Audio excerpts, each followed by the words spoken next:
নমস্কার বন্ধুরা, সবাই নিশ্চয়ই খুব ভালো আছেন। আচ্ছা, আপনারা কি খেয়াল করেছেন অনেক বাড়িতে টাকা আছে, সাজসজ্জা আছে, আরাম আছে, কিন্তু শান্তিই নেই। আবার কিছু কিছু বাড়িতে অভাব আছে, হাসি আছে, ভালোবাসা আছে, আর শান্তি আছে।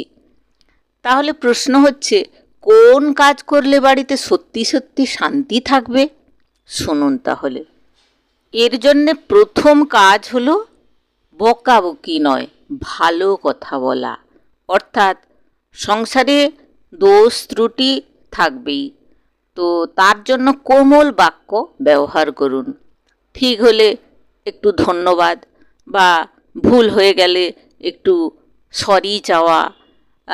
এই যে ছোট ছোট শব্দগুলো, এগুলো পরিবারের মন জয় করে নিতে পারে। রাগের সময় চুপ থাকা মানে দুর্বলতা নয়, বরং সেটাই আসল শক্তি। আর ধৈর্য ধরতে হবে।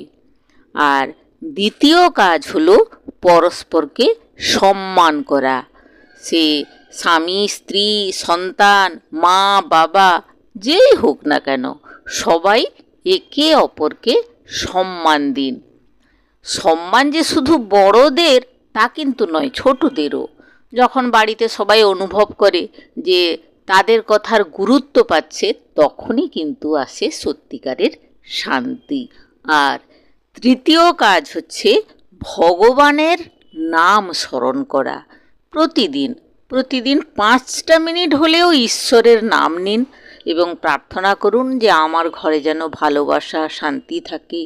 ভগবানের আশীর্বাদে ঘর শান্ত থাকে, মনও স্থির হয়। চতুর্থ কাজ হচ্ছে অন্যের দোষ না দেখা, নিজের ভুল দেখা। যতক্ষণ আমরা অন্যের দোষ খুঁজি, ততক্ষণ ঘরে শান্তি আসবে না। নিজের ভুল বুঝে সংশোধন করলেই বাড়ির পরিবেশ বদলে যাবে। আর শেষ কাজ হচ্ছে কৃতজ্ঞতা প্রকাশ করা। প্রতিদিন একবার মনে করুন, ভালো যে আমার মাথার উপর ছাদ আছে, পরিবার আছে, খাবার আছে। কৃতজ্ঞতা থেকেই আসে শান্তি। মনে রাখবেন, শান্তি কিন্তু বাইরের জিনিস নয়, ভেতরের ফিলিংস, ভেতরের অনুভবটাই শান্তি। যখন আমরা ভালোবাসা, সম্মান, ধৈর্য, কৃতজ্ঞতায় ভরে উঠি, তখনই আমাদের ঘর হয়ে যায় স্বর্গ। আপনার মন যদি অশান্ত হয়, তাহলে ঘরও অশান্ত। আর আপনার মন যদি প্রশান্ত হয়, তাহলে ঘরও আশ্রমের মতো প্রশান্ত হয়ে যাবে। আর রাগ সব নষ্ট করে দেয়। একটা রাগের কথায় যা ভেঙে যায়, তা হয়তো বছরের পর বছরও জোড়া যায় না। তাই যখন রাগ আসে, একটু চুপ করে ভগবানের নাম নিন, দেখবেন শান্তি আসছে। শেষে একটা কথা বলি, শান্তি পাওয়া মানে সব ঝড় থেমে যাওয়া তা কিন্তু নয়, বরং ঝড়ের মধ্যেও হাসতে পারা। ভালোবাসা, সম্মান আর প্রার্থনা, এই 3টে জিনিসই ঘরকে পরিণত করে স্বর্গে।